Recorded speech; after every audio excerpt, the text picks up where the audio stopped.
Donc, mesdames et messieurs, bonsoir.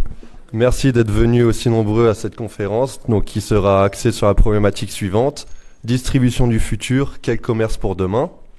Donc, cette conférence, elle sera discutée grâce à nos 15 intervenants qu'on a conviés. Donc, Madame Orda Srifar, donc responsable de la ruche qui dit oui, Monsieur Biamonti, directeur Leclerc, et enfin Monsieur Labreuil, donc ex-PDG de 2 Intermarchés à Clermont-Ferrand. Donc ces 3 intervenants nous viennent de Clermont-Ferrand, et nous avons également Monsieur Gilles Paché, donc professeur à l'université Aix-Marseille, qui est en visioconférence depuis son université. Donc je vais les laisser se présenter en quelques mots. Je voulais juste vous dire que de ne pas hésiter si vous avez des questions. J'ai 2 de mes camarades qui sont au fond de l'amphi avec des micros, donc il suffit juste de leur faire signe. Également, nous avons mis un WooClap en classe pour poser des questions via vos téléphones. Donc il suffit de vous connecter sur le site internet et de taper donc le code suivant, conf10. Voilà. Donc je vais laisser les intervenants se présenter.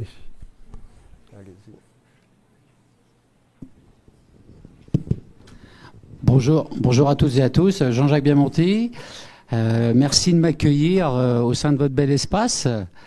Je dirige le centre Leclerc-Lapardieu depuis 20 ans et j'ai rêvé de cette entreprise-là sur les bancs de l'école où j'étais pas comme vous, mais j'étais dans une autre ville. Et puis je l'ai créé avec mon patron il y a 30 ans. Voilà. Donc c'est tout le plaisir que je vais avoir de participer à cet après-midi et surtout de vous dire que quand on a des rêves, il faut savoir les faire atterrir et puis mettre un peu d'huile de coude et beaucoup d'enthousiasme et avec ça, ça le fait. Voilà. Bonsoir, donc moi je m'appelle Valérie Orda Srifar, je suis responsable, j'ai créé la ruche qui dit oui à Clermont-Ferrand il y a 7 ans maintenant. Voilà, c'était un peu beaucoup par militantisme parce que voilà, je suis issue d'une famille de paysans auvergnats. Donc pour moi il était naturel de pouvoir trouver même en ville des produits venus de la campagne. Et puis voilà, ça fait 7 ans qu'on existe sur Clermont et ça fonctionne bien. Merci. Bonjour à toutes et à tous. Je m'appelle Georges Abreuil, j'ai 64 ans, 2 enfants, 35 ans et 36 ans. Et les 2 ont suivi un cursus comme vous, une qui est diplômée de l'école de commerce de Clermont-Ferrand et l'autre qui est notaire. Moi, je suis autodidacte. Nous sommes rentrés avec mon épouse dans le groupement des mousquetaires à l'âge de 25 ans. Nous avons créé notre première entreprise à l'âge de 25 ans, et il y a 38 ans maintenant. En 1981, nous avons créé l'Intermarché de Périgny-sur-Allier. En 87, le premier marché des mousquetaires, Intermarché, avec toutes les enseignes Intermarché, Inter, Brico, Vétis, Station, Logis, Resto. En 87, l'Intermarché faisait 1200 mètres carrés. On l'a monté à 2002 en 1993, 2002, en l'an 2002, on l'a passé à 4200 mètres avec 2500 mètres carrés de galerie marchande, et en 2007, 5500 mètres carrés au Cendre, Condom-le-Cendre. Puis en 2012, j'ai créé l'Intermarché de Serra, qui est un peu plus proche de chez vous, avec l'ensemble des bâtiments et 2500 mètres carrés de services et bureaux et boutiques. Dans le groupement des mousquetaires, nous avons une particularité, c'est que nous sommes tous patrons de nos entreprises et nous travaillons en interdépendance entre nous. Nous devons le tiers de notre temps au groupement des mousquetaires quand nous sommes agréés. Ce tiers du temps sert à faire fonctionner le groupement des mousquetaires, soit 2 à 3 jours par semaine. En gros, nous restons 3 à 5 ans dans nos postes de tiers-temps. Moi, j'ai eu la chance de rester 10 ans dans un poste de tiers-temps. J'ai créé la direction hypermarché chez Intermarché. Et en plus, à la fin, je me suis occupé de quelque chose qui vous intéresse un petit peu. C'est la carte de fidélité et c'est le big data. Voilà en gros. Pour conclure simplement, ce qui est le plus important pour moi dans ma vie, ce sont les rencontres. Toutes les rencontres. C'est-à-dire qu'à tout moment, vous faites des rencontres et vous allez rencontrer des gens qui vont vous intéresser ou moins vous intéresser et vous garderez quelque chose de ces rencontres. Et sachez qu'une rencontre peut complètement changer une vie. Je ne parle pas de mariage. Je parle de rencontres par rapport aux différents travails que vous pouvez avoir envie de faire. Et surtout, faites ce que vous avez envie dans la vie. Et surtout, prenez du plaisir dans le futur travail que vous choisirez. J'ai dit, je vous laisse. Je vais juste laisser Monsieur Gilles Paché se présenter. Bonsoir, j'espère que vous m'entendez bien depuis le sud de la France. Donc j'adore l'Auvergne, je suis vraiment désolé de ne pas être parmi vous ce soir. Il y a juste un petit truc qui me chagrine et j'ai toujours pas compris la forme du ballon, parce que pour nous, dans le sud, le ballon il est rond, donc vous il est un petit peu allongé, mais à part ça tout va bien. Donc je suis professeur à l'université d'Aix-Marseille, en effet, je m'intéresse à des aspects distribution et logistique. Plus particulièrement, dans une autre vie, j'ai créé le master distribution à Aix-en-Provence et je m'intéresse tout particulièrement à des questions de distribution, notamment alimentaire, mais pas que, et puis d'importance des enjeux logistiques dans la distribution. À part ça, à l'occasion, j'espère que vous avez compris, je ne néglige pas d'écrire des articles sur l'économie du football. Et ça, c'est une autre partie de ma vie. Merci à tous les quatre. Donc cette conférence, elle se déroulera en deux parties. Donc une partie sur le changement des comportements des consommateurs au cours des 10 dernières années et une deuxième partie sur les nouvelles technologies et les nouveaux magasins. Donc pour introduire cette conférence, nous avons fait un petit micro-trottoir. Donc je vous laisse le visionner. Où faites-vous vos courses généralement? Alors, généralement, je fais mes courses dans les grandes surfaces. Je fais mes courses plutôt dans les petits magasins en centre-ville. Je vais faire mes courses dans un magasin bio où il y a surtout des produits locaux. Et donc, je vais au supermarché pour tout ce qui est plus produits ménagers, sopalin, papier toilette, etc. Environ, je dirais, une fois par mois. En général, en hypermarché. Généralement, je fais mes courses dans un supermarché qui est plus proche de chez moi. J'ai fait mes courses à Spar, ici à côté. Et même si je fais mes courses dans des grandes surfaces, je privilégie plutôt le bio, même si ça coûte plus cher. Si je peux contribuer aux producteurs à mon échelle, je le fais. J'achète de la viande exclusivement en boucherie, pareil avec vraiment beaucoup d'informations sur la provenance des produits et sur la façon dont les bêtes sont nourries. En général, les prix sont moins chers quand on n'a pas peu de revenus, on y va souvent parce que les prix sont plus attractifs. Qu'est-ce que c'est le plus proche? Et en tant qu'étudiant, c'est sûrement aussi peut-être un des moins chers. Est-ce que vous avez une idée de comment va s'organiser le magasin de demain? Le magasin de demain, ça va avoir l'idéal avec un minimum de conserve, de tout ce qui est les emballages qui se recyclent très, très difficilement. Je pense que ça va s'orienter sur le drive, peut-être avec les gens qui prennent pas forcément le temps d'aller les faire. C'est peut-être une facilité pour eux. Alors je pense que les supermarchés de demain, ils seront hybrides, mais qui prennent en considération l'aspect et la dimension écologique et sociale. Je m'explique. Je pense que certains métiers vont disparaître, notamment l'épicier, etc., qui vont être remplacés par des machines, voire des robots. Mais par contre, on gardera quand même un aspect assez traditionnel et on mettra en avant les petits producteurs. Il faut qu'ils restent, il faut qu'ils ne partent pas trop loin, qu'ils restent sur place. Je les connais depuis 60 ans. Magasin de demain, je ne sais pas si les petits commerces de centre-ville vont perdurer, c'est pas sûr. Le fait d'avoir tout en vrac et de prendre dans des sacs, dans un sac ou dans un bocal et emmener chez soi pour limiter un maximum de rejet de déchets. Je pense qu'il vaudrait mieux développer les marchés un peu plus locaux ou sur les trajets de nourriture plus courts. Peut-être des commerces de grande distribution et peut-être moins de de personnes dans les caisses, aux caisses plutôt. Peut-être aussi on fera attention au canon de circuit, donc on privilégiera plutôt les produits locaux, français, voire régionaux.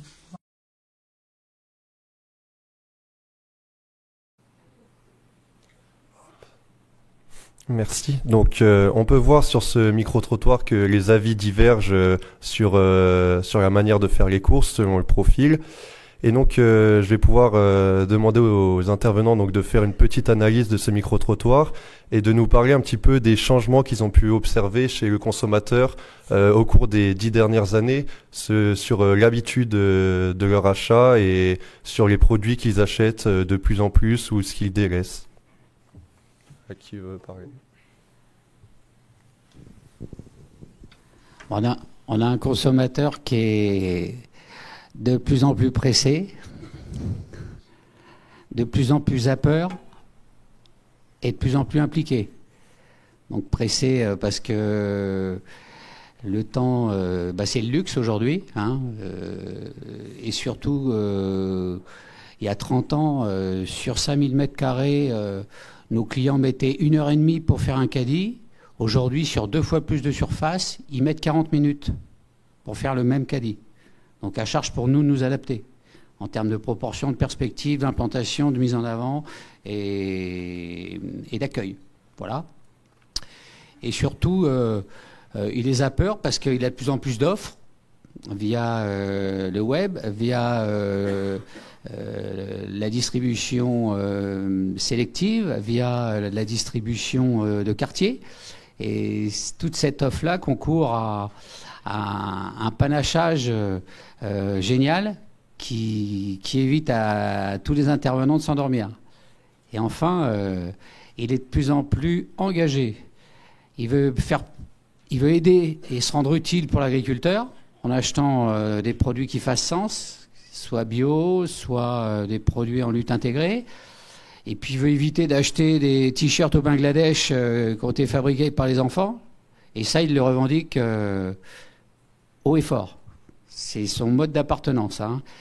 Il est de plus en plus, pour ceux qui connaissent le terme, flexitarien. C'est quoi un flexitarien? C'est quelqu'un qui est à dominante végétarien, qui mange de temps en temps un peu de viande, qui mange beaucoup de produits locaux, qui est très locavore, et également qui mange beaucoup de produits bio. Voilà un peu ce qu'on a aujourd'hui, et c'est fabuleux la capacité qu'on va avoir de s'adapter sur cette nouvelle population, ces nouvelles demandes. Voilà. Oui, bah forcément, les personnes dont vous parlez, nous à la ruche qui dit oui, on les connaît bien, puisque le principe de la ruche qui dit oui, c'est de mettre en relation des producteurs locaux avec des consommateurs, et en plus avec un support, avec des commandes sur Internet. Donc voilà, ça permet justement de gagner du temps. Les gens viennent chercher leurs commandes sur un point de rendez-vous où on fait en sorte qu'il y ait des producteurs qui soient là, parce qu'on se rend compte que, effectivement, vous en parliez, il y a la recherche de sens. Et on voit, par exemple, à la ruche, on a un producteur qui est récemment tombé malade. On sent que on les appelle les abeilles, hein, les gens qui viennent à la ruche se font beaucoup de soucis pour lui. Ils nous disent qu'ils ne pourront pas manger de la viande qui vient d'ailleurs. Enfin voilà, il y a vraiment une relation qui se crée, et on sent effectivement que on touche de plus en plus de jeunes comme vous. On sent qu'il y a ce vrai souci d'avoir une alimentation non seulement saine, mais surtout qui fait sens. Voilà. Merci. La question, c'était les 10 dernières années. Juste avant les 10 dernières années est apparue une nouvelle forme de distribution qui s'appelait le hard. Le hard est arrivé avec, on a dit, ça prendra 8% de part de marché. Ça a effectivement pris 8% de part de marché. Le hard est en train de se modifier et certaines chaînes sont devenues des supermarchés. C'est-à-dire que vous trouvez, dans le temps, vous aviez 600 produits, maintenant vous trouvez du coca, vous trouvez de tout dans ces chaînes de distribution du hard. Les ventes sur Internet. Aujourd'hui, les grands hyper de plus de 10 000 mètres carrés vont disparaître, ou vont être réaménagés. Vont pas disparaître, mais vont être réaménagés, je pense. L'électroménager, l'informatique, les vêtements, Beaucoup de biens sont vendus directement maintenant sur Internet. Les boutiques ont beaucoup de soucis à se faire. Les boutiques de centre-ville ou même dans nos centres commerciaux se font du souci par rapport, eux aussi, il faut qu'ils s'adaptent à leur clientèle en permanence. La création de sites mondiaux, j'ai trouvé un petit chiffre qui était assez marrant, mais que vous devez connaître, bien évidemment. Mais aujourd'hui, Amazon, c'est 11 111 paquets sont envoyés chaque minute dans le monde. Google, 65 000 recherches sont faites chaque seconde. On dit les emplois, 85% des jobs de 2030 n'existent pas à ce jour. Et 50% des Français achètent aujourd'hui fortement sur Internet. C'est des chiffres qui sont énormes et c'est des chiffres qui n'existaient pas il y a quelques années. On ne connaissait pas ça. Donc, par rapport à ça, des changements effectivement importants pour la grande distribution et changements importants pour vous. Parce que pour vous, les choses, nous, on a évolué, on a su adapter nos entreprises au fur et à mesure. Pour vous, il va falloir vous adapter au fur et à mesure que les choses évoluent à l'extérieur et je dirais mondialement. Une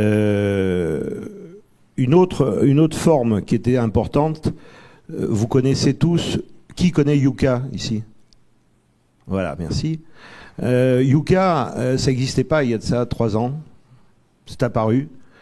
Aujourd'hui, toute l'industrie agroalimentaire, toutes les marques propres de la grande distribution sont en train de changer leur méthode de fabrication, je veux dire, entre guillemets, à cause de Yuka. Pour le groupement des Mousquetaires, c'est 2000 produits. Je ne sais pas chez Leclerc si c'est pareil. On a tout à fait idem. Aujourd'hui, l'application Yuka a complètement changé et ça n'existait pas il y a 3 ans. Donc je veux dire que c'est vraiment une évolution très importante par rapport à tout ce qui est, je dirais, comment vous appelez ça, vous, tout ce qui est informatique, tout ce qui est comment? Le big data. Alors le big data, c'est encore autre chose. Mais par rapport au data, voilà ce que je voulais dire et simplement vous amener à réfléchir par rapport à ça. Est-ce que M. Gilles Paché a quelque chose à ajouter? Moi, je veux bien intervenir. C'est parce que j'ai l'impression que, pour moi, la distribution, et nous avons ici 3 représentants de, comment dirais-je, de ce qu'a été le modèle de la distribution d'après-guerre, c'est-à-dire la distribution de masse, avec ce que mon ami Philippe Moiti, qui est professeur à Paris Diderot, appelle désormais le commerce de précision. C'est qu'en fait, moi je crois que la distribution de masse, dont Leclerc et Intermarché sont des représentants, ça a vraiment correspondu à un état d'esprit qui était, il y a d'un côté la production de masse, il y a de l'autre la consommation de masse, il nous faut un chaînon productif, efficace, performant, qui va jouer sur notamment des économies d'échelle. Et en fait, c'est un modèle qui a parfaitement fonctionné dans cette période dorée particulière qu'on appelait les 30 glorieuses, où en effet, monsieur disait les grands hypermarchés de plus de 10 000 mètres carrés vont sans doute, alors il nous dit au départ disparaître, mais bon, je pense qu'il a raison, plutôt se réorganiser, ça c'est clair, mais ces usines à vendre ont correspondu à un modèle qui était considéré comme particulièrement productif. Et Édouard Leclerc a pensé un modèle notamment qui était un modèle de la productivité du commerce par rapport à un commerce de petite taille, un commerce mal organisé, dont considérait Édouard Leclerc qu'il était justement joué contre le consommateur. Alors ce que nous dit madame, ce que donne à voir la ruche, qui est un modèle très intéressant, c'est sans doute que des évolutions majeures en termes de comportement des consommateurs vont amener justement une autre forme de commerce, un commerce plus de proximité, de précision. Des étudiants me parlaient tout à l'heure du commerce de ce qu'on appelle la longue traîne, c'est-à-dire en fait on a joué sur des phénomènes de masse pendant longtemps et maintenant il faut satisfaire des besoins extrêmement pointus, précis de la part du consommateur. C'est-à-dire qu'on est vraiment ici sur du travail millimétré. Et pour moi, hein, ce n'est que l'universitaire qui parle, et le savoir, il est face à moi. Les trois personnes, c'est ces personnes-là qui ont le savoir. Moi, je suis qu'un observateur. J'ai l'impression que toute la mutation qui se déroule depuis maintenant une dizaine, une quinzaine d'années, c'est comment on va voir ces entreprises qui ont fondé un modèle qui a été quand même, il faut le rappeler, la France a été un des modèles les plus productifs, les plus efficaces de la distribution dans le monde. Quand on me sort Walmart, je préfère rappeler que les Français ont quand même, les distributeurs français ont inventé la distribution alimentaire moderne dans sa grande efficacité. Walmart, en fait, a repris certaines idées ensuite qui traînaient. Et donc, le problème, c'est que je pense que la ruche, c'est quelque chose qui nous donne à voir ce que sera le monde de demain. Mais je pense que la grande distribution, et Michel-Édouard Leclerc le dit suffisamment, il a monté notamment son équipe de veille à Paris régulièrement, qui s'intéresse sur le commerce 4.0, qui essaye de voir quelles sont les tendances d'évolution. Il va se passer quelque chose. Et c'est clair, c'est qu'on est sur ce que les Grecs appellent la crise. La crise, je me rappelle quand j'étais étudiant, le moment de crise, c'est le moment de transition entre deux états stables. Et c'est ce moment-là, de flottement, où il se passe des choses, il y a des expérimentations, et on va aller vers une autre stabilité dont les contours nous échappent. Mais je ne veux pas parler plus longtemps parce que je suis Marseillais et j'ai tendance à trop parler. Et donc justement, comment les magasins d'aujourd'hui anticipent ces changements de comportement du consommateur ?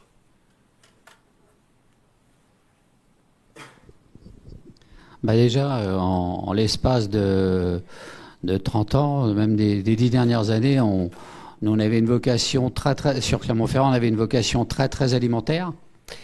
Et on a basculé petit à petit sur la santé et sur le service, puisqu'on a développé les concepts magasins. Et je dirais, avant d'aller envoyer les gens sur la toile, déjà, ce qu'il y a d'important, je pense, c'est déjà de savoir accueillir un client, quoi. Notre premier métier, avant de vendre quoi que ce soit, c'est l'accueil. Si je l'accueille, j'ai peut-être, comme il faut, j'ai peut-être une chance de le capter, de le fidéliser chez moi, avant de lui vendre quoi que ce soit. Et après, si je l'accueille avec le bon produit au bon endroit, au bon produit, au bon prix, au bon moment, et que le client du soir, je l'accueille aussi bien avec le sourire que le client du matin, et c'est des axiomes qui restent forts. C'est des axiomes qui restent forts, et ça n'empêche pas, dans la même foulée, développer une activité de drive, puisque effectivement aujourd'hui le mouvement a lancé le drive depuis une dizaine d'années. On a fêté les 10 ans du drive l'année dernière. On est pratiquement à 48% de part de marché des drives. Et puis on va s'adapter. Small is beautiful, on est agile, on n'est pas plus loin que la moyenne. Et on sait que l'hypermarché, moi depuis que je suis rentré dans ce métier, on me dit qu'il va mourir. Mais vous savez, c'est sacro-saint français. On a le meilleur commerce de la planète, mais on l'ignore complètement, quoi. Parce que dans notre sacro-sainte tradition judéo-chrétienne, le commerce c'est pas sain, quoi. Non, ce qu'il faut dire, c'est qu'on a la chance de vivre un commerce très dynamique. Pour l'histoire, vous aviez à l'aube des années 50, même des années 60, les distributeurs français créateurs de Auchan, Casino et les autres, ils allaient voir un dénommé Trujillo, outre-Atlantique, qui leur disait 3 choses. Messieurs, si vous n'avez pas de parking, vous n'aurez pas de business. Deuxième chose, vous ferez un îlot de pertes dans un océan de profit. Et la troisième chose qu'il disait, dont on a tu longtemps, les pauvres ont besoin de prix bas, mais les riches les adorent. Et une chose qu'il disait à ces distributeurs français, et là je relais ce que l'universitaire vient de nous énoncer, mais pourquoi vous venez me voir ? Et en Bretagne, il y a un gars qui fait du super boulot, c'est lui qu'il faut aller voir. Vous voyez ? Et en 49, effectivement, quand Édouard a fondé son premier magasin à Landerneau, ça a toujours été pour le consommateur. 1, le consommateur, 2, le consommateur. Et toutes les thématiques qu'on a pu développer en l'espace de 70 ans ça n'a pas été des thématiques, ça a été des combats. Le combat pour acheter le moins cher, pour revendre le moins cher, avec le meilleur rapport qualité-prix pour le consommateur, que ce soit pour du carburant, pour de l'alimentation. Et aujourd'hui, on est sur des projets sur la santé, via la parapharmacie, et on développe le bio, et on est parti sur plein d'autres projets qui vont nous mener là où on doit aller par rapport à notre capacité à nous adapter à ce nouveau monde qui est fantastique, quoi, qui va nous demander, comme on le disait tout à l'heure, plus de précision. Et pour ça, je dirais, le digital va nous aider fortement. Alors, par rapport à la ruche qui dit oui, donc oui, on peut dire qu'on s'est adapté à la demande des consommateurs. Maintenant, si je peux émettre un bémol par rapport à cette structure, c'est que finalement, par exemple, moi je suis responsable de ruche, mais j'ai un autre métier à côté. Je fais, comme je vous disais, ça par militantisme, mais c'est plus la question du modèle économique qui va se poser, parce que pour l'instant, tous les responsables de ruche qui tiennent le coup comme moi, voilà, pour l'instant, personne ne peut vraiment en vivre. Ou alors il faudrait effectivement augmenter les marges, et du coup donc c'est plus sur l'organisation qu'on peut se poser des questions. Moi, ce qui m'a étonné par rapport au micro-trottoir, c'est que personne n'a parlé de marché. Bon, un marché, par exemple, voilà, ça peut être une solution, redévelopper des petits marchés, des choses comme ça, où où là on est directement en contact avec le producteur. Mais c'est vrai que voilà, il faut s'adapter aux besoins du consommateur, c'est effectivement ce qu'il faut faire. Mais après, il faut quand même être viable. Tout le monde ne peut pas être bénévole ou peu rémunéré. Enfin, moi, j'ai la chance de pouvoir le faire, mais c'est sûr que voilà, c'est peut-être la limite de notre système en tout cas. Merci. Pour ceux qui ne le savent pas, Intermarché est issu du mouvement Leclerc, et ça fait 50 ans que nous nous sommes séparés avec une idée qui était au départ monter des grands magasins, et donc Jean-Pierre Leroc et Édouard Leclerc étaient deux amis et ont créé le mouvement Leclerc. Et à un moment, il y avait 160 points de vente, 80 sont partis Intermarché et 80 sont restés Leclerc. À ce moment-là, effectivement, c'était pour Intermarché, c'était beaucoup de points de vente proches des consommateurs. Aujourd'hui, le résultat, c'est qu'effectivement, les deux groupements, enfin groupements ou mouvements, Leclerc et Intermarché, aujourd'hui, pour nous, on a 4000 points de vente, dont un peu plus de 3500 sur les enseignes différentes. Et donc, nous avons un Intermarché tous les 17 kilomètres. Donc c'est ce qui fait notre force, et aujourd'hui c'est effectivement un modèle que on peut décrier, mais c'est un modèle qui est au plus proche du consommateur. Quand vous parliez tout à l'heure de précision, effectivement ça fait quelques années que nous sommes dans la précision. Nous avons évolué, nos entreprises ont vraiment évolué sur la précision et sur la demande du consommateur, l'adaptation à la demande du consommateur, et surtout, je dirais, d'anticiper les mouvements de consommateurs pour essayer de répondre le mieux possible. Mais ça, effectivement, ça a été notre plus grosse part de travail depuis plusieurs années, aussi bien je parlerai chez Leclerc que chez Intermarché, parce qu'on a beaucoup de points communs, mais ils sont meilleurs que nous. Mais c'est vrai que oui, j'ai toujours dit que si j'ai réussi à monter mes affaires chez Intermarché sur Clermont-Ferrand, c'était grâce à Michel Bouchard,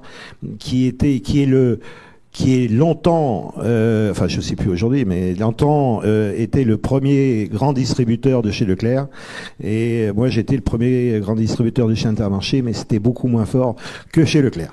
Donc voilà, mais je dis que les précisions c'est très important, on a travaillé dessus, et je reviens sur ce que vous disiez, Monsieur Bémenti, c'est ce qui est vous n'avez pas sur Internet, c'est le rapport direct avec le client, c'est l'accueil client, c'est l'écoute du consommateur ou du client, parce qu'on parle de consommateur, mais c'est avant tout un client, et c'est un client qui nous paye, qui paye les équipes qui sont là et qui payent chaque collaborateur. C'est pas nous, patrons, qui payons les collaborateurs, c'est les clients qui payent les collaborateurs. Donc je pense que ça c'est très important, et ça Internet ne peut pas le faire, et c'est là où nous avons besoin de vous, école de managers, pour manager le mieux possible vos équipes et s'adapter à la demande des consommateurs? Je crois surtout que dans le monde qui évolue aujourd'hui, les gens sont de plus en plus ballottés dans leur vie de travail, leur vie de famille, leur vie sentimentale. Il y a de plus en plus de gens qui meurent à l'endroit qu'ils n'avaient pas vu naître. Et ce que les gens viennent chercher dans un commerce, ils viennent chercher un contenu affectif, une relation de cœur à cœur. Être moderne, au risque de vous surprendre, c'est acheter sa viande en hypermarché, chez un bon boucher qui sera vous proposer de la viande maturée de 50 jours, et vous pourrez ravir vos amis, vos convives lors d'un bon barbecue. Voyez, et avec une parfaite traçabilité, fiabilité. Hein.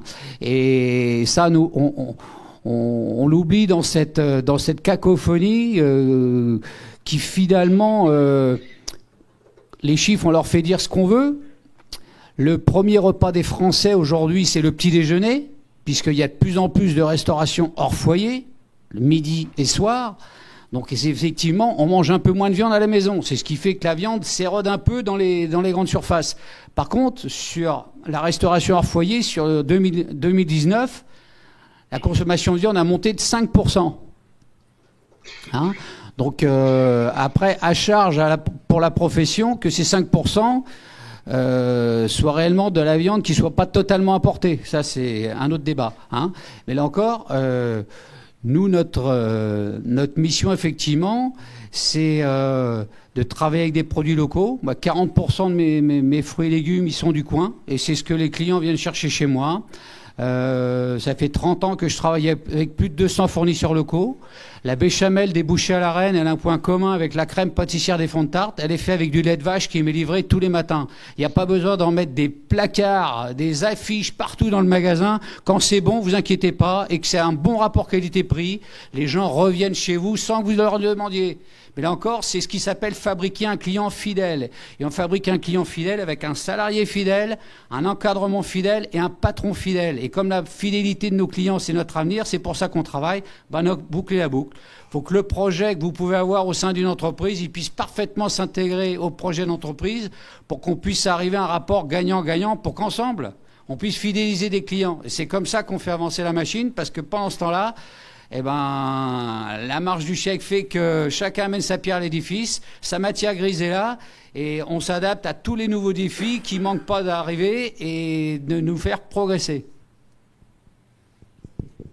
Moi, ce que j'ajouterais juste, c'est qu'il ne faut pas oublier dans toute cette chaîne les producteurs. Je me fais un peu leur porte-parole ici ce soir. Là, c'est le salon de l'agriculture. On entend bien les problématiques qu'ils soulèvent.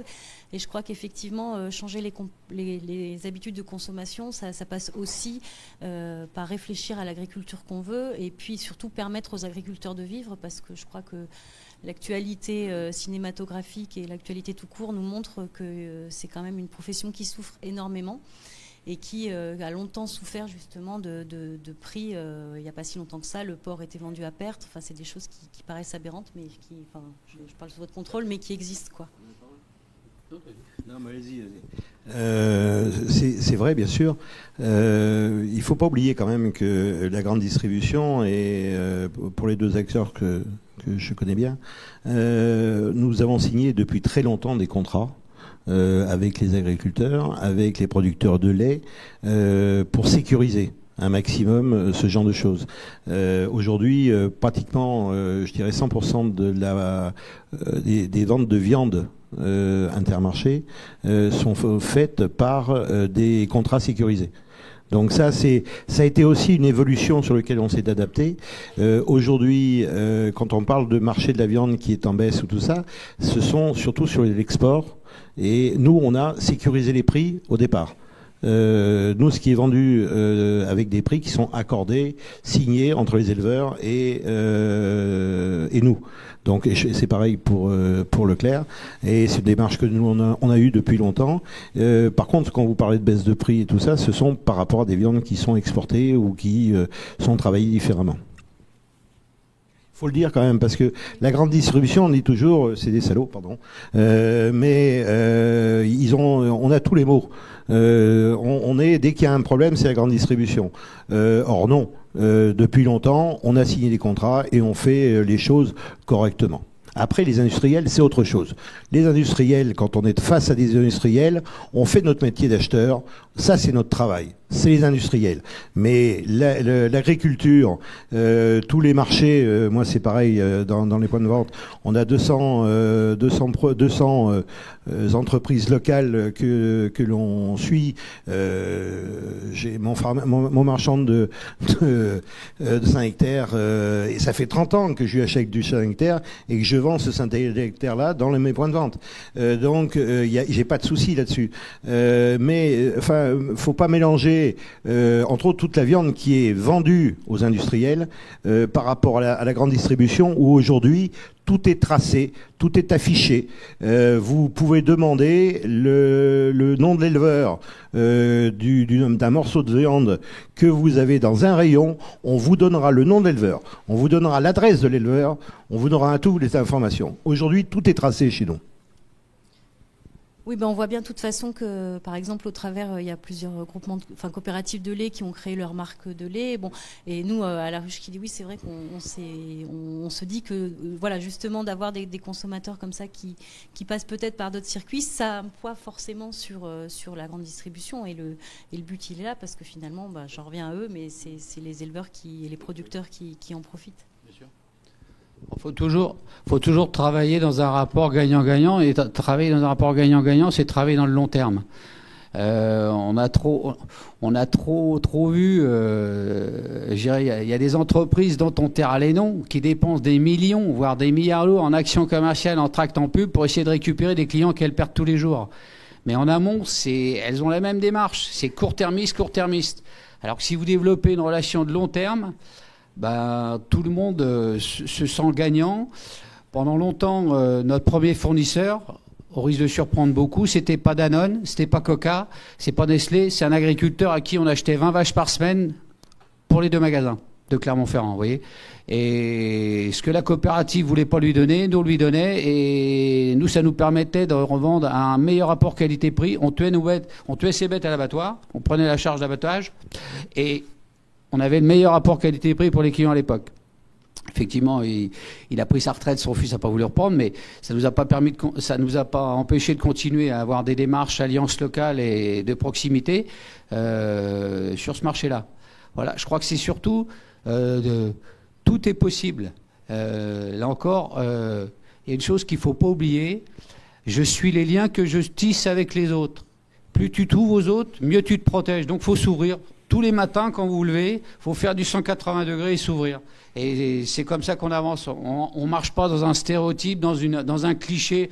Ah bah c'est la distribution, c'est mauvais. Non. L'excellence est possible à chaque instant. Il suffit de le vouloir.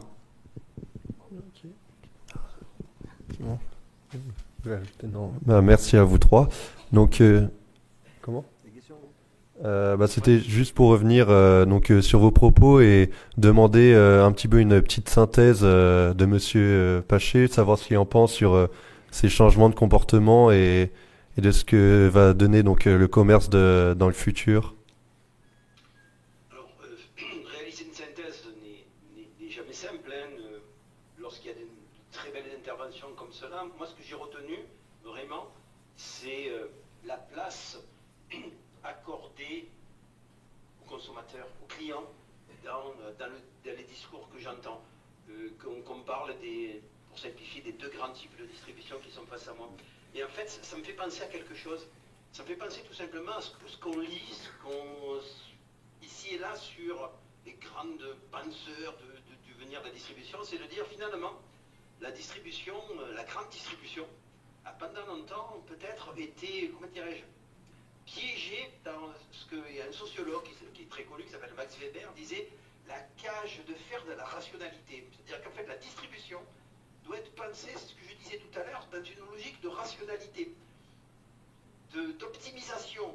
Et en effet, monsieur rappelait, ça me rappelait en effet, j'avais rencontré des interlocuteurs Intermarché qui m'ont rappelé en effet 69, la petite brouille, on va dire, entre Édouard Leclerc et Jean-Pierre Leroy, qui a abouti, on va dire petite brouille, voilà, qui a abouti en effet à la création de Aix, qui allait devenir ensuite Intermarché. Mais on était dans des logiques à ce moment-là où on pensait vraiment, comment dirais-je, vraiment logique d'optimisation et dans un objectif de, comme le disait monsieur sur Édouard Leclerc, vraiment d'apporter à une population, on parle là, après la Seconde Guerre mondiale, hein, d'apporter à une population l'accès à de la consommation de masse dans des conditions tout à fait satisfaisantes en termes de prix. Or, ce que j'entends de mes interlocuteurs, c'est qu'aujourd'hui, on est beaucoup plus sur, il faut faire redécouvrir aux consommateurs ce que certains appellent une sorte d'expérience. L'expérience du local, l'expérience de la qualité, l'expérience qu'on ne retrouvera pas nécessairement dans d'autres formes de distribution. Je pense notamment, c'était même pour mes étudiants à Aix cette semaine, c'était la semaine exposée Amazon. Donc, quand on entend les étudiants parler d'Amazon, on comprend qu'on est face à un prédateur qui n'est pas du tout, lui, dans le commerce de précision, ça c'est clair.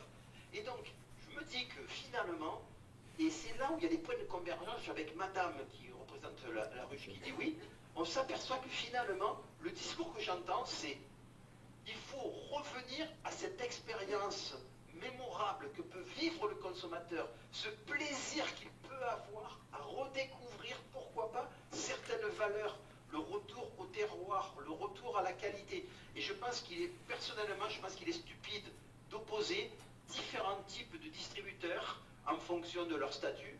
Moi, je pense qu'il y a vraiment aujourd'hui, et c'est ça la distribution, notamment alimentaire du futur, c'est finalement la redécouverte du fait que le consommateur est au centre du système, le client est au centre du système, et il faut lui faire vivre d'une certaine manière une expérience extrêmement valorisante. Mais quand je dis expérience, ce n'est pas des chichis qu'on peut retrouver dans les malls américains pour vivre, voilà, pour vivre des attractions de type touristique.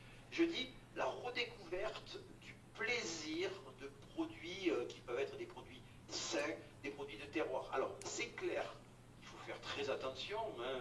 Moi, je ne suis quand même pas dupe sur, je dirais, le greenwashing, hein. C'est-à-dire, je pense qu'il y a également une volonté de la part des distributeurs de surfer sur une vague. Mais je crois que le temps va jouer pour cette évolution.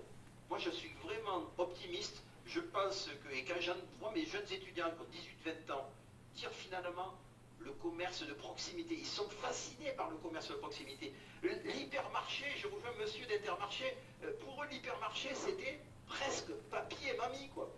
Donc, et ils se disent, moi, je prends plaisir, des étudiants de 18 ans, je prends plaisir à aller dans chez le boucher du coin, le charcutier, la notion de lien social, des choses que j'aurais jamais imaginées chez des gamins, parce que pour moi c'est des gamins évidemment, de 18 ans qui sortent du lycée, et qui disent, mais finalement, et là je pense que le commerce de demain sera par des voies différentes, je ne suis pas dupe, la voie de la ruche qui dit oui n'est pas la voie que choisiront par exemple Carrefour ou Leclerc ou Intermarché, mais il y a des voies qui vont être multiples et légitimes à leur manière. Et moi je crois que c'est ça l'avenir, cette notion d'expérience. C'est en tout cas, tout à l'heure monsieur disait son âge, moi je le dis, hein, j'ai bientôt 62 ans, j'ai jamais été aussi optimiste sur ce que sera l'avenir de la distribution, notamment de la distribution alimentaire, parce qu'elle va se réinventer encore et encore. Mais je crois en effet en mettant au centre, au cœur de l'analyse, l'expérience client, la redécouverte par le client de cette expérience mémorable. Je sens que madame veut me répondre.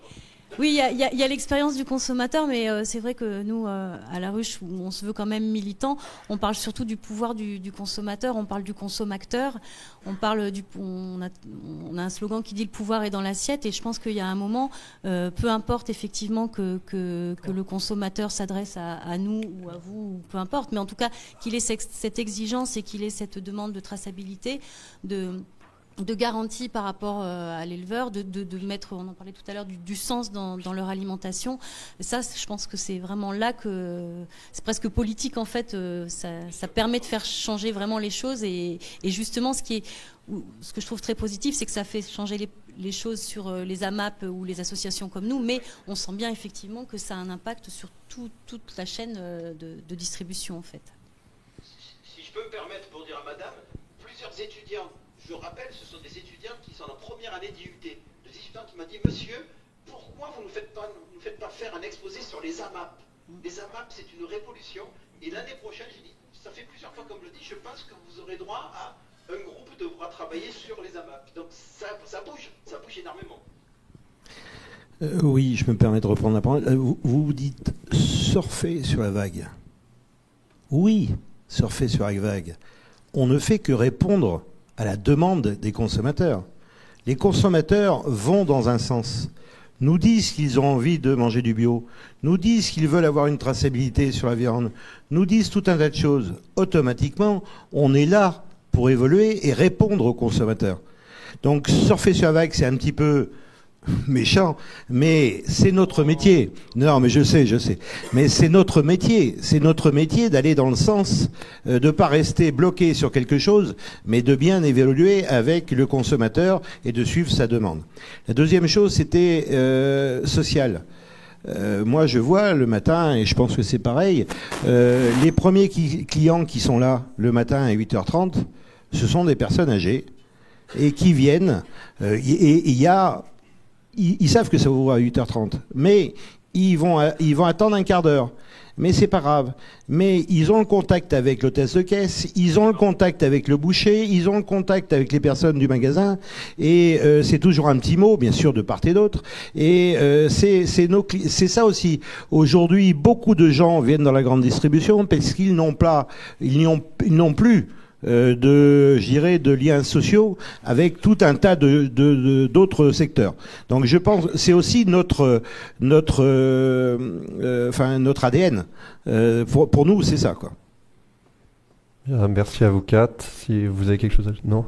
Donc on va passer aux questions du public alors. Oui, moi j'aurais une question sous forme de remarque aussi. Je parle dans la présence de mon mentor, là, Gilles Paché. On a beaucoup échangé sur le sujet de la distribution. Moi, je pense qu'on est vraiment à la croisée des chemins aujourd'hui. Tu l'avais dit, Gilles, tout à l'heure, on avait une économie de masse, une massification, une densification de la population, et on avait des consommateurs qui cherchaient du prix absolument comme variable fondamentale. Et aujourd'hui, on a un consommateur qui a presque imposé le maillage territorial que les distributeurs ont aujourd'hui. M. Labreuil parlait de 17 km avant de trouver un intermarché. Mais la stratégie d'IKEA, c'est d'avoir 80% de la population dans un rayon de moins de 50 minutes. Ce qui fait que c'est pour ça qu'on a un Ikea à Clermont, hein, alors que c'était pas prévu au départ. Et je pense que cette façon de consommer aujourd'hui, elle est un petit peu désuète parce que les consommateurs aujourd'hui, ils n'ont jamais été aussi économes avec des problèmes de crise, mais ils sont prêts à faire énormément de trajets pour acheter du bon, consommer bien et avoir de l'histoire et de la traçabilité. Donc on parlait des AMAP. On trouve des choses dans des AMAP, on trouve des choses sur des marchés que certains distributeurs font visiblement moins bien que d'autres. Bon, je me souviens, il y a 40 ans, quand j'étais étudiant, la une de LSA, le magasin de la Pardieu, l'hypermarché du futur, le premier hypermarché éclairé en lumière naturelle, etc. Et vous aviez pris un parti pris déjà qui fait que ça n'a fait que perdurer dans le temps, vous l'avez dit tout à l'heure. Et vous, Monsieur Labreuil, ça a été votre credo. Mais je vais faire des courses de temps en temps chez un de vos concurrents et j'y mets un malin plaisir à les taquiner parce que je vais exprès le soir faire mes courses chez eux pour acheter des carottes et des fruits et des légumes qui ont été brumisés toute la journée, qui sont gorgés de flotte, et pour leur les ramener 48 heures plus tard, à moitié pourris, abîmés, etc. Et en leur disant, mais vous nous vendez des carottes avec de la terre, le consommateur peut comprendre qu'une carotte, elle n'est pas belle, mais qu'une carotte ne pourrisse pas au bout de 48 heures, tout ça parce que vous avez essayé de faire des flonflons, nous vendre des produits. Donc commencez par remettre un acte commerçant au milieu de votre vie d'acteur, et ça ira mieux. Mettez du personnel dans les rayons fruits et légumes. Faites comme sur les marchés le dimanche matin à Aubière. Et allez, je vous fais les 10 barquettes de fraises qui restent pour 5 €. Et vous verrez que vous recréerez du lien. Vous reverrez qu'il y a les consommateurs, ils repartiront pas à droite à gauche. Et aujourd'hui, voilà. Ça fait 20 ans qu'on demande des sacs à poireaux, on est obligé d'aller les chercher au rayon fleurs, parce qu'on est capable d'acheter des sacs profonds pour pouvoir mettre des fleurs, mais pas pour mettre des poireaux. Et voilà, et c'est tout un tas de petites choses qui, sont désuètes, rigolotes, mais qui, mises bout à bout, font que peut-être qu'il faut réfléchir l'acte fondateur du commerce à l'aune du futur, où le consommateur, il n'a plus besoin de chichi, de flonflon, et qui veut du vrai, quoi. Moi, c'est un peu ma position, elle est un peu... Je campe sur ces positions-là, mais je pense que la clé, elle est en partie là aussi.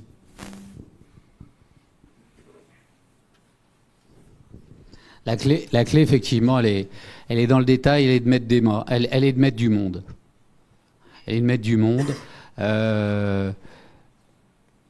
du conseil, et des gens qui aient le sourire, qui aient le sens de l'accueil aussi, qui soient faits pour.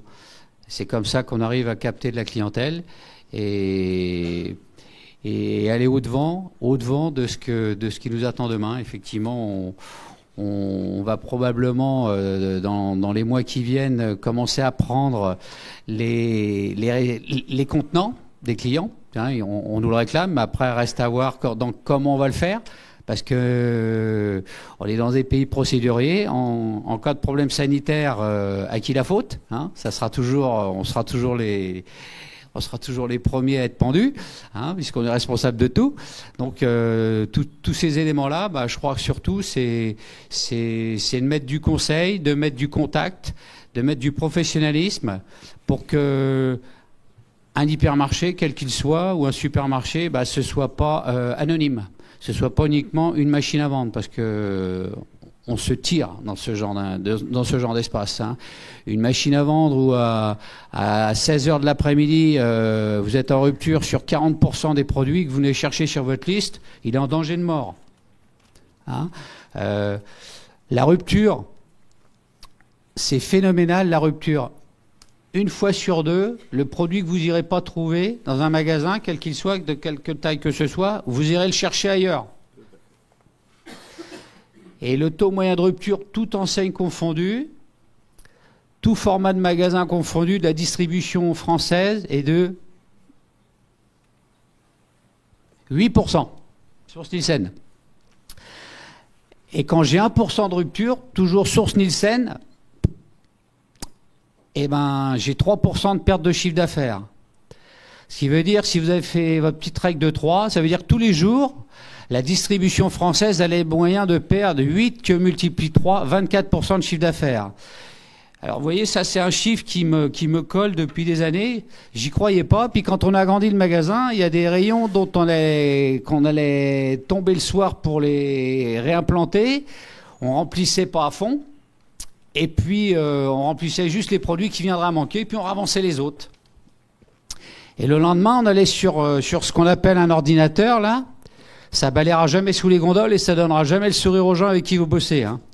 Mais cet outil-là nous permet de gérer des beaux assortiments. Et à la famille considérée, j'y croyais pas.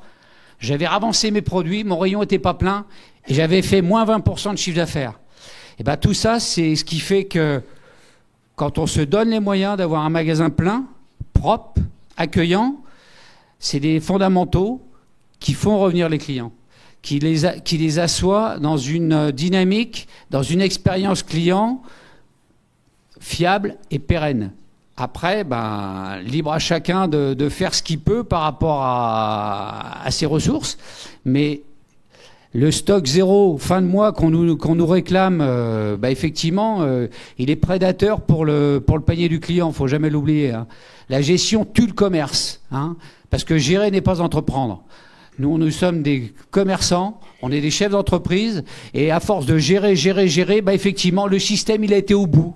Il était au bout. Tu vas là-bas, il y a personne pour t'enseigner. Puis en plus, à 4h de l'après-midi, j'ai plus de baguette. Ma tarte aux abricots, elle est pas là. Et puis mon cabillaud non plus. Voilà. Ok. On a juste 3 minutes avant de... Oui, mais vite. J'ai perdu. Non, j'ai perdu. Pour répondre aux poireaux, aux fruits et légumes, simplement, aujourd'hui, moi quand j'ai commencé la grande distribution, il y a de ça quelques années, on ouvrait le matin, on était là pour le consommateur, et on fermait le soir. On était content. Après, on a eu 2 ouvertures par jour. On ouvrait le matin, à 14h, on regardait où on en était, et on remplissait les rayons. Après, on est passé à 3 ouvertures. À 11h du matin, on refaisait le point sur l'ensemble des rayons. Et aujourd'hui, on est passé à 4, et je suppose que... pour nous, pour notre organisation personnelle, on a une autre ouverture qui est à 18h. Parce qu'effectivement, les consommateurs qui arrivent le soir à 18h, ils ont le droit au même assortiment que ceux qui arrivent à 8h30 le matin. Et le magasin doit être en position de vente complète, avec les assortiments complets. Et c'est effectivement là-dessus, et nos ordinateurs nous le disent, et c'est des choses qu'on n'avait pas du tout au départ de la grande distribution, auxquelles on ne pensait pas. Et on a affiné nos méthodes, et le respect du consommateur fait qu'aujourd'hui, il y a plusieurs ouvertures dans la journée, et où on a une équipe qui passe pour vérifier que les produits sont avancés, qu'il y a les produits suffisants et tout ça. Ça paraît évident. Mais il y a quelques années, c'était pas du tout évident. Est-ce qu'on a une dernière question dans le public avant de passer à la partie 2? Je la pose ou pas? Bonsoir. On parle de distribution du futur et le futur, bon, ça a déjà un peu commencé, mais on parle beaucoup de RSE et d'enjeux RSE. Et je voulais savoir si les grands distributeurs ont déjà mis en place, ou en tout cas ont dans les tuyaux, de nouvelles politiques RSE qui permettraient de donner du sens aux consommateurs, notamment concernant leurs achats. Et voilà.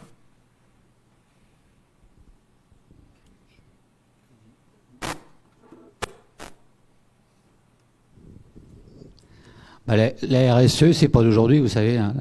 C'est en 96 quand on a été montré du doigt quand on a parlé qu'il fallait arrêter de donner des sacs aux caisses. Vous voyez, c'est la gestion des déchets, c'est ce qu'on fait dans nos entreprises et effectivement, on est en train d'accompagner les clients, nos consommateurs, dans des démarches de moins d'emballage. Donc bien sûr, on voit nos industriels pour ça, pour économiser, pour avoir une empreinte carbone la plus faible possible, pour avoir des poissons de pêche durable le plus possible, vous voyez. Mais ça, c'est une démarche qu'on a entamée en 96 et puis en 2025, je pense qu'on devrait avoir de beaux résultats et je pense que toutes les grandes enseignes en sont là aussi, hein.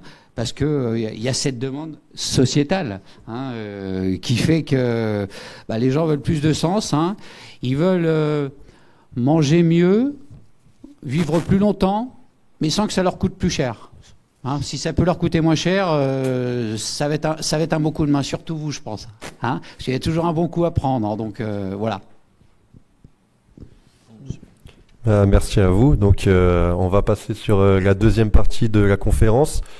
Donc comme vous avez pu parler avec l'arrivée d'Internet, la distribution a été bouleversée. On sait que la demande client est de plus en plus précise. Et donc comment font justement les magasins pour se réorganiser et pour se repositionner face à cette demande et face aux nouvelles technologies comme on peut connaître les magasins Amazon Go, donc les magasins sans salariés, ou les drives en centre-ville, etc. Vous savez, les nouvelles technologies, ça vous fait peut-être rêver, mais quand je vais à Seattle, Amazon Go, je fais pas mon caddie, là. Hein, j'en ai pour la dent creuse, hein. Ça peut être effectivement un commerce d'appoint. Hein. Cela dit, ça peut convenir forcément aux gens qui sont associables et qui n'ont pas envie de contact client aussi, hein, qui n'ont pas envie de relations humaines. Hein. Je reviens sur ce qu'on disait tout à l'heure aussi par rapport à la réorganisation des gens. Un drive aujourd'hui, hein, c'est 10 000 références. Un hypermarché comme le nôtre, c'est 100 000 références. Pour faire les courses sur un drive, vous allez passer un quart d'heure sur l'écran. Et pour faire les courses chez nous, avec quelques références supplémentaires, vous aurez tout votre caddie en 40 minutes. Avec des produits frais, tracés, de qualité. Et ces gens-là, on a beaucoup de clients qui reviennent un peu des drives par rapport à ça. Parce que ils sont capables de, en 40 minutes, d'avoir l'offre qui leur était possible de travailler en une seule fois, là où le drive leur demandera d'aller à la proximité, chose qu'ils n'ont pas forcément le temps.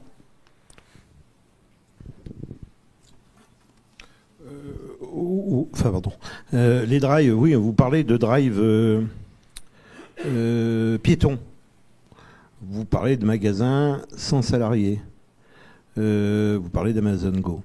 C'est vrai qu'aujourd'hui, il y a quelques années où les drives ont démarré, et effectivement, les gens achètent de plus en plus, je pense, au niveau du drive. C'est un chiffre d'affaires qui échappe à ce que l'on appelle le carrelage, en comparaison avec le drive. Mais un drive piéton, ça peut fonctionner certainement en plein centre de Paris. Certainement, peut-être, non, je dirais peut-être, en plein centre de Lyon, de Bordeaux, de Marseille, je ne sais pas. Mais sinon, ça ne peut pas fonctionner. Les gens sont à pied, les gens ont besoin de leur voiture et ont besoin de se garer proche, et c'est important. Nous, au niveau du groupe Intermarché, on a développé des cases dans des gares. On a testé. C'est-à-dire que les gens qui prennent le train le matin pour aller travailler, le soir reviennent, et donc ils ont des cases avec en froid, en sec et en surgelé, et peuvent récupérer leurs produits dans ces cases-là. Ça fonctionne, mais c'est Epsilon. C'est un service qui est rendu aux consommateurs parce que les consommateurs ont envie d'aller sur quelque chose de nouveau. Mais c'est vraiment Epsilon. Tout ce qu'on voit apparaître aujourd'hui, je vais pas dire que je vais pas faire le vieux con. J'y crois pas. Aujourd'hui, c'est sur des marchés très très courts. Autant le hard on savait que le hard allait prendre 10% de part de marché. Aujourd'hui, il y aura peut-être une idée qui va sortir dans les années qui viennent. Personnellement, j'en vois pas à ce jour, mais qui va sortir et qui va servir et faire évoluer les choses. On parlait tout à l'heure, on a omis les marchés, on parlait du changement des consommateurs.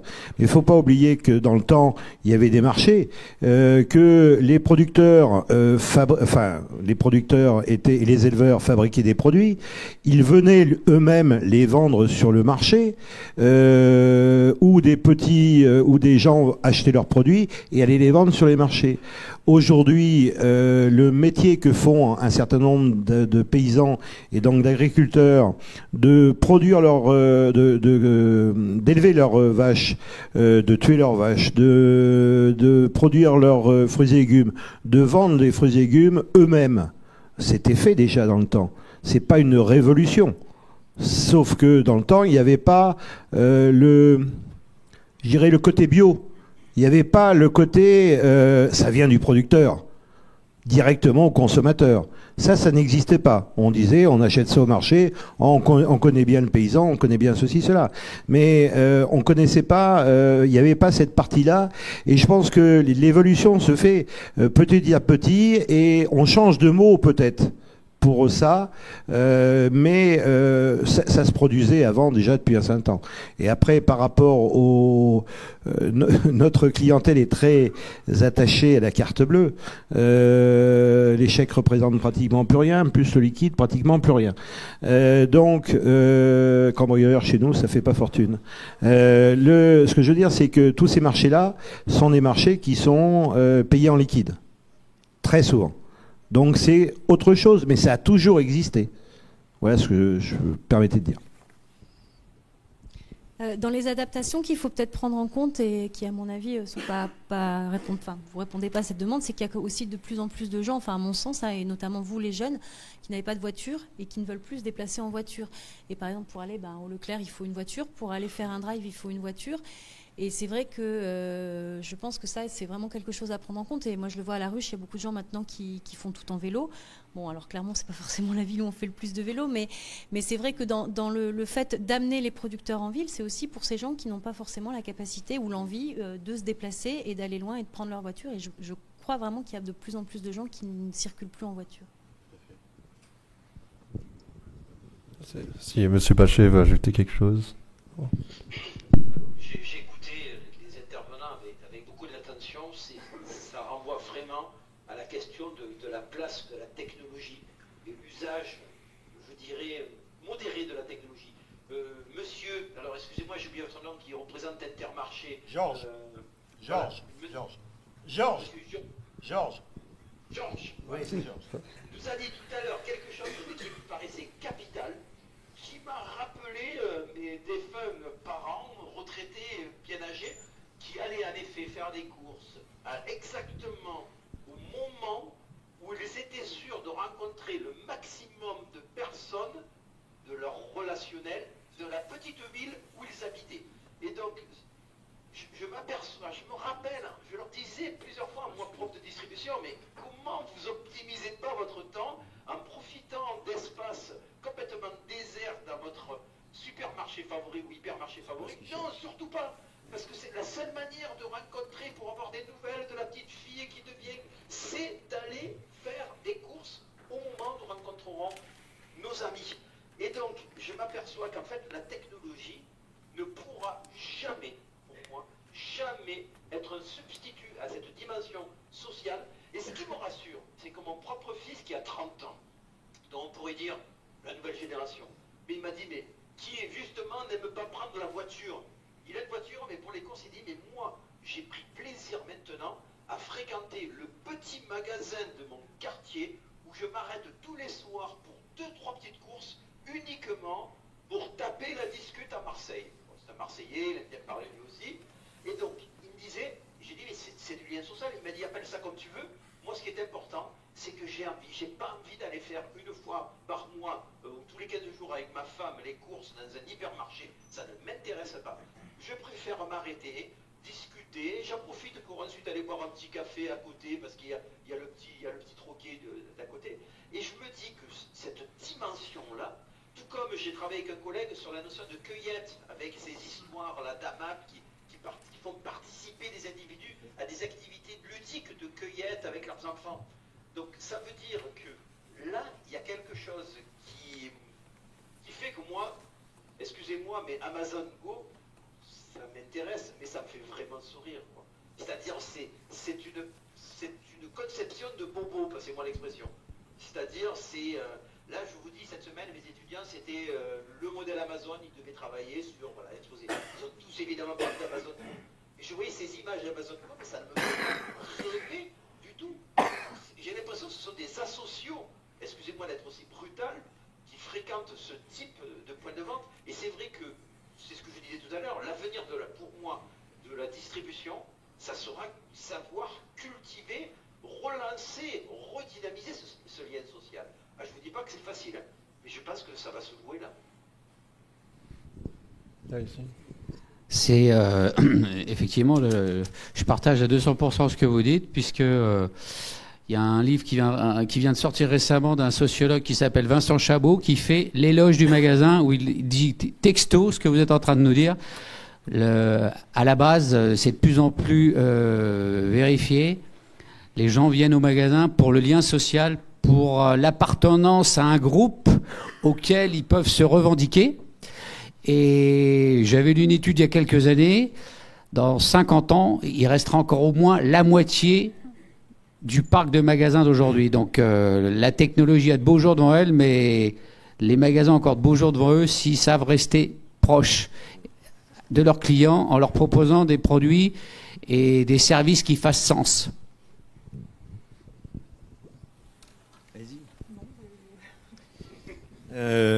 Oui, mais on va vous laisser peut-être la parole un peu parce que vous ne posez pas de questions. Il faut nous poser des questions, c'est le moment. Parce que vous avez la chance d'être là, nous on n'aura pas la chance d'être là tous les jours. Donc, on avait une question justement. Aux questions. Bonsoir. Du coup, moi j'avais une petite question. Tout à l'heure, vous avez parlé de la voiture et notamment des gens qui se déplaçaient de plus en plus en vélo. Quelles sont vos perspectives d'avenir pour les grandes distributions concernant la place de la voiture? Parce qu'on l'a vu tout à l'heure dans le micro-trottoir avec la vieille dame là, qui voulait aller faire ses courses, et je me dis peut-être que pour elle c'est compliqué de se déplacer souvent à l'extérieur des villes ou en périphérie des villes pour aller faire ses courses. Qu'est-ce que vous proposez à ces personnes-là? Voilà. Bah pour l'instant, on commence à avoir des sites de covoiturage au sein de certains magasins qui développent des sites de covoiturage. Bien sûr, l'économie circulaire va forcément nous amener beaucoup de solutions, hein, Mais c'est vrai que c'est dans l'air du temps et on y réfléchit fortement. Oui, la voiture, c'est pas fini, hein. On a tous essayé de monter, je pense, des ramassages de cars dans les vieilles, au cœur des vieilles, enfin au cœur de ville, dans la vieille ville. On a tous essayé de monter des opérations comme ça n'a pas marché. Les communes ont essayé de le faire aussi en disant on va faire des ramassages sur Clermont-Ferrand. Effectivement, vous avez le tram, vous avez le ramassage de cars et tout ça. Donc ça se développe. Enfin, il n'y a pas de problème par rapport à ça. Les voitures, aujourd'hui, les villes nous disent plus de voitures, plus de voitures, plus de voitures. Je suis désolé, plus de commerce. Ah si, non, vous ne toucherez, alors vous êtes sportif, bravo, félicitations, mais vous ne toucherez que à un commerce va toucher, un commerce de centre-ville va toucher, je veux dire, je sais pas, 150 mètres à 200 mètres, 300 mètres autour de lui. S'il est situé à un endroit où il y a énormément de monde, avec des tours et tout ça, oui, pourquoi pas. Mais c'est comme le drive à pied, c'est pareil. Mais sinon, le commerce de centre-ville va se faire bouffer par le non-voiture.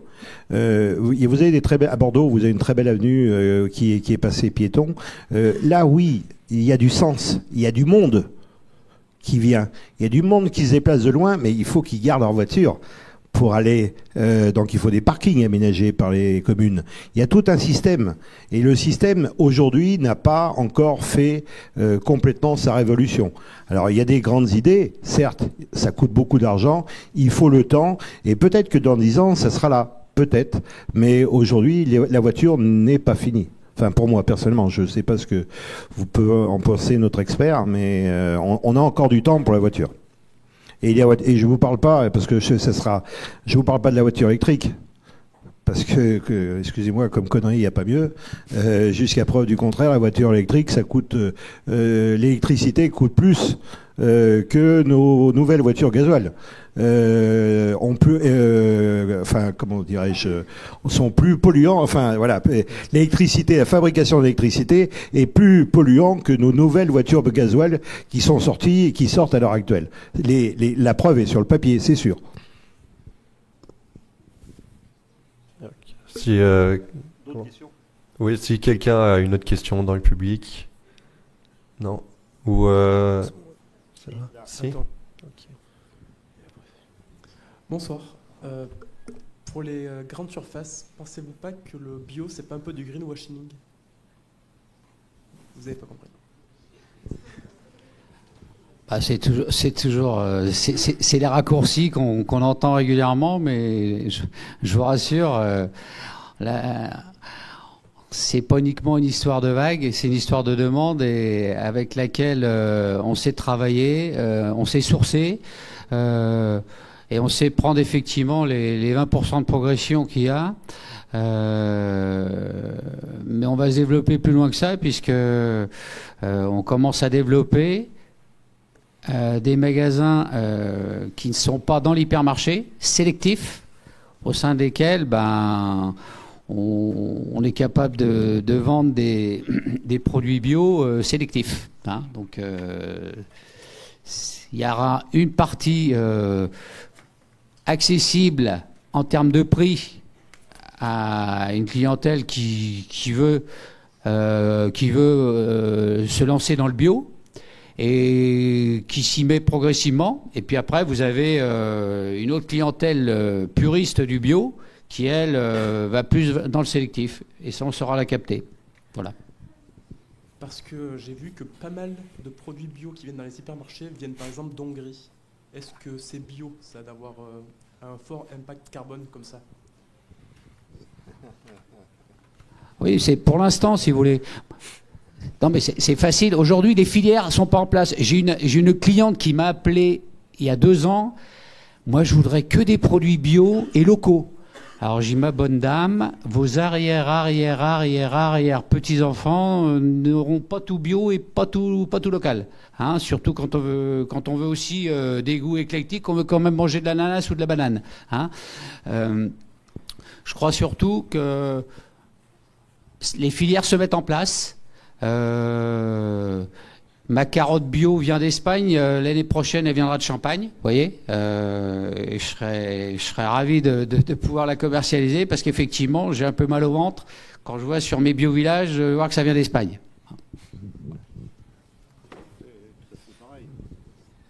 C'est difficile de lancer une mode et puis après de dire on veut tout de suite. Il faut que tout se mette en place. On a tous la volonté de le faire. Il faut que les agriculteurs en soient conscients et qu'ils aient envie de le faire. C'est pareil. Parce que quand on parle de champ bio, vous avez d'un côté un champ bio et de l'autre côté vous avez un champ traité. On a tous vu les traitements, comment ça se passe. Et il faut aller dans ce sens-là. Mais pour ça, c'est une révolution et ça va petit à petit. Mais nous, on vend ce que les clients veulent. Ils veulent du bio. On leur vend du bio. On met des produits qui, effectivement, arrivent de 2000, 3000, 4000 km de temps en temps. Mais c'est marqué dessus. Mais ils l'achètent. Au moment où on ne peut pas produire comme des ananas, on ne peut pas produire des bananes. Donc il faut bien qu'il y ait un moment, il y ait le renouvellement. Et puis, nos consommateurs veulent tout. Et tout le jour. Et chaque jour. Donc il faut revenir aussi à la raison en disant qu'il y a des périodes où on va manger de la pomme, des périodes où on va manger de la poire, parce que c'est la période de la poire. Et qu'il faut manger les produits du moment et non pas exiger, comme on disait dans le temps, comme une femme enceinte qui veut manger des framboises à une période bien précise. Il faut lui trouver les framboises. On les trouvera. Elles viendront peut-être de 5000 km, mais on lui trouvera. Parce qu'on est amoureux. Oui, moi j'ajouterais juste, là encore, je parle un petit peu à la place des producteurs, mais c'est sûr que, notamment pourtant dans le Puy-de-Dôme, où on a quand même beaucoup de production et beaucoup d'agriculture, il est clair qu'il n'y a pas assez de bio. Moi, je vois tous les producteurs avec qui je travaille qui sont en bio, on ne peuvent pas satisfaire toutes les demandes. Je ne sais pas si vous connaissez la plateforme AgriLocal qui est née dans le Puy-de-Dôme et qui maintenant est étendue sur toute la France, qui permet aux collectivités de se fournir en local et si possible en bio. C'est pour les cantines et donc les hôpitaux, les collectivités. Ils ne peuvent pas fournir, pour l'instant on n'est pas en capacité de fournir toutes les demandes. Et donc après effectivement se pose la question, soit on mange local, pas forcément bio, soit on veut des choses pas de saison et voilà, et c'est tout. Je pense que c'est effectivement la filière a encore vraiment beaucoup, puis sachant que c'est très long de se convertir en bio également, c'est compliqué. Moi je m'étonne de voir la progression du marché bio et le taux de conversion qui n'est pas en proportion à la progression du marché. Donc il y a forcément des scandales sous-jacents qui vont débouler. Est-ce que M. Paché aurait quelque chose à ajouter avant la question du public? Moi, en écoutant ce très intéressant débat, je me disais personnellement le saut extraordinaire que nous avons fait du côté, alors parler des universitaires, c'est-à-dire qu'en fait, il y a 25 ans de cela, allez on va dire, la distribution faisait au mieux sourire en termes de recherche parce qu'on se disait on a tout dit, on a tout vu, on a tout compris, de l'hypermarché, du supermarché, de l'histoire de l'Intermarché, né de la scission avec Leclerc. Et quand je vous écoute, je me dis qu'il y a un dynamisme absolument exceptionnel au niveau de ce secteur. Et c'est notamment confirmé par deux choses pour moi, c'est que vous citiez, monsieur, tout à l'heure, la publication que je ne connais pas, mais je vais m'y intéresser, de ce sociologue qui travaille donc, sur la distribution. Vincent Chabot, j'ai entendu. Je me dis qu'il y a d'extraordinaires travaux qui sont menés, et lorsqu'un secteur n'est pas intéressant, il n'y a pas de travaux de recherche qui sont menés. Donc, il y a une prolifération de recherche. Deux, il y a aujourd'hui, chez la jeune génération, un vrai grand intérêt. Ça fait maintenant 35 ans que je suis dans le système universitaire. Il y a 35 ans, la distribution pour des étudiants qui commençaient en marketing, j'ai pas envie de mettre en place des produits dans les rayons. Je voudrais être directrice ou directeur marketing de L'Oréal. Aujourd'hui, on voit une nouvelle génération qui se dit, dans des formes, y compris alternative de distribution, ou innovante, ou en rupture. Il y a énormément de choses à faire. Il y a aussi énormément de choses à faire pour, entre guillemets, passez-moi l'expression, relooker des formes plus anciennes de distribution. Il y a un souffle nouveau, il y a le phénomène bio, il y a le locavorisme, il se passe des choses. Et quand je vois, moi, ma génération de très jeunes étudiants qui me disent, finalement, bon, ben, alors, pour les étudiants surtout, ah, ben, il y a autre chose que les produits de luxe, il y a autre chose que le parfum, il y a autre chose que...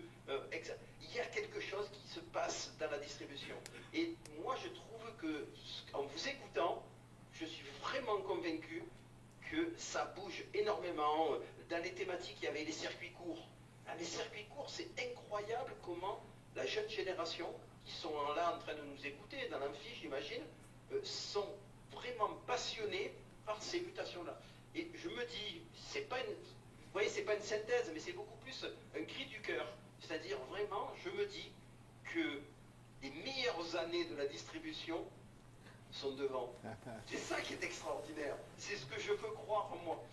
Et je partirai à la retraite heureux.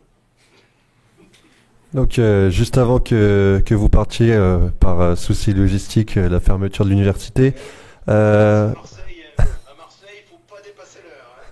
on a juste une question donc, dans le public. Allez-y. Oui, c'est pas tellement une question, plutôt une remarque.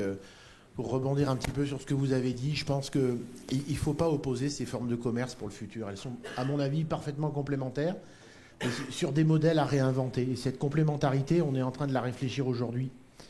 Moi, ce que vous disiez sur le bio, madame, tout à l'heure, c'est criant de vérité. Moi, je suis dans une AMAP. On a commencé, le maraîcher, il fait que du bio. Il y avait 23 clients. Il a investi. Il s'est fait détruire ses serres par des concurrents parce qu'il faisait du bio, etc. Il s'est acharné. Il sert aujourd'hui 80 paniers par semaine. C'est énorme. Et il m'a dit, je ne peux plus assurer. Il en est arrivé à un point où, pour faire du bio, il arrive à nous vendre quelquefois des légumes qui ne sont pas complètement arrivés à maturité. Les courgettes auraient pris 4-5 jours de maturation pour être encore plus belles. Les carottes, c'était pareil. C'est pareil. Et donc, ça, c'est synonyme quand même qu'il y a un effet d'entraînement, que la grande distribution prend, que les circuits courts font avec des marges plus intéressantes, parce que quand on se structure, il y a des investissements derrière aussi. Il ne faut pas négliger cet aspect. Et puis d'autres formes de distribution urbaine à réinventer, comme la distribution automatique. On voit aujourd'hui des proliférations de petits endroits dans lesquels il y a des casiers réfrigérés avec des produits maraîchers pour la plupart, fruits de mer aussi dans certaines villes pour lesquelles il y a un prix fixe, le panier est conservé dans des très bonnes conditions, les gens viennent, ils achètent.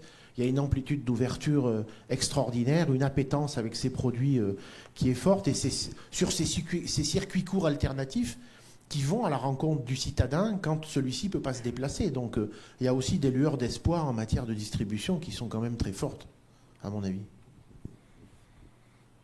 Si quelqu'un veut réagir ou si M. Paché veut conclure avant de partir. Il me reste 2 minutes.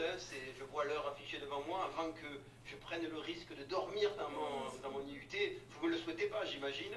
Donc, moi, je veux simplement vous dire tout le plaisir que j'ai eu à participer à cette table ronde et à ce débat qui montre que des formes différentes de distribution peuvent se retrouver autour d'une table et discuter et dialoguer. Et ça me fait vraiment chaud au cœur. Et avant de partir, je voulais remercier François Cassière et l'équipe de Clermont-Ferrand. Ça me donne vraiment... Je regrette de ne pas être là. Et surtout remercier ces valeureux étudiants qui ont organisé cette table ronde. Et vraiment merci à tous. Et je me permets de vous dire au revoir et bonne fin de table ronde. Et Marseille vous salue. Merci.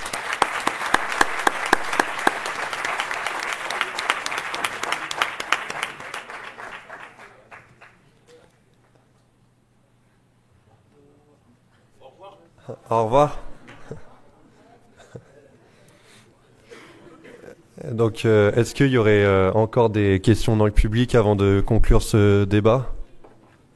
Non. Pas de questions. T'en as, toi, Paul? Sinon, est-ce que vous pouvez... En fait, il n'y a pas une vérité, il y a des vérités. Hein. Voilà. Je dirais, il n'y a que les ânes qui font l'unanimité et il n'y a que les ânes qui ne changent pas d'avis. Voilà. Et c'est ce qu'il faut retenir. Et là encore, faire preuve d'ouverture. Parce que le bon, c'était la journée d'hier et que le meilleur reste à venir à construire. Et il y a plein d'opportunités à saisir et à construire. Et pour ça, j'irai à nous de jouer. Et puis, merci à vous tous et vous toutes. Let's go et just do it. Moi, pour conclure, je dirais juste que finalement, on a bien eu la preuve ce soir. On n'est pas obligé de subir pour consommer. Il faut faire des choix. Il faut après aussi s'en donner les moyens parce que parfois ça peut coûter un peu plus cher ou ça demande une autre organisation. Mais je pense que chaque consommateur a vraiment un poids. Et on parlait par exemple tout à l'heure du bio qui vient d'ailleurs. Finalement, si on l'achète pas, c'est Coluche, je crois qu'il disait ça, le produit qu'on n'achète pas, il se vend pas. Donc je pense que c'est maintenant, et je crois que c'est ce qui court de plus en plus, chacun de nous a un rôle à jouer, même aussi minime soit-il, mais on voit bien que tout ça pèse quand même fortement. Merci. Vous me passerez ça parce que je suis un peu vieux maintenant, mais je vais faire de la retape. Aujourd'hui, Intermarché continue à ouvrir des points de vente.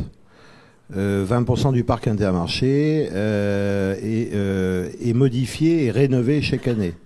On peut considérer que 20% du parc Intermarché change de main chaque année. C'est-à-dire change de propriétaire et de patron chaque année. Ça veut dire que généralement chez Intermarché, on rentre avec un petit point de vente, on réussit, on en achète un peu plus grand, on revend le premier, on en achète un peu plus grand, et ça nous permet d'avancer et donc d'avoir nos propres entreprises et d'être nos propres patrons. On peut aussi devenir, aujourd'hui, 30% des patrons d'Intermarché sont des personnes issues d'Intermarché. Donc, qui sont entrés soit comme responsable de rayon, soit comme responsable de secteur ou directeur de magasin, et sont devenus leurs propres patrons. Et gagnent très correctement leur vie, en plus d'une capitalisation sur leurs affaires. Dans le cadre du tiers-temps que nous faisons chez Intermarché, nous occupons des postes à responsabilité très intéressants. Et nous avons des décisions à prendre. Et quand nous prenons une décision, elle est applicable pour tous nos collègues, mais aussi pour nous-mêmes dans le point de vente le lendemain.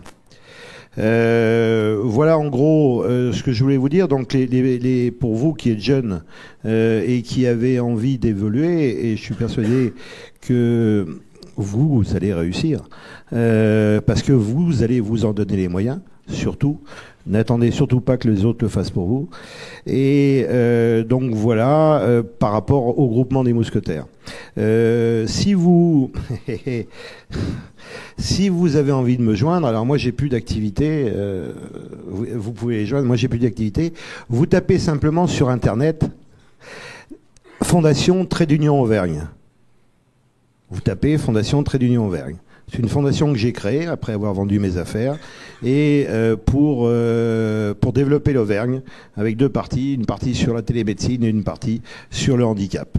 Donc voilà, si vous cherchez à me joindre, vous tapez Fondation Trait d'Union Auvergne et vous verrez la troisième partie de ma vie que j'ai créée il y a de ça un peu plus d'1 an maintenant.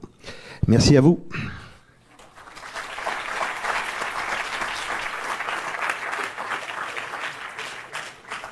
Donc merci à vous. Si vous voulez, il nous reste 5 minutes. Si quelqu'un a encore des questions, non? Donc je voulais remercier nos 4 intervenants et maintenant nos 3 intervenants. Vous pouvez les applaudir encore une fois.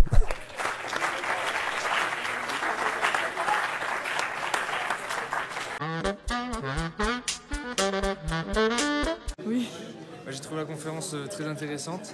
C'est vrai que j'ai bien aimé le côté 3 intervenants, 3 praticiens, on va dire, qui étaient présents ce soir et qui ont exposé leur avis de terrain. Et à la fois le théoricien, on va dire, qui est venu apporter une vision tout autre. Après, ça manquait peut-être un peu plus de rentre dedans, dans le sens où le débat était un peu lissé, puisque tout le monde était d'accord avec tout le monde, en proposant des arguments pas forcément dans les cohérents par rapport aux autres. Mais voilà, ça montre la richesse aussi de ce sujet et de ce débat.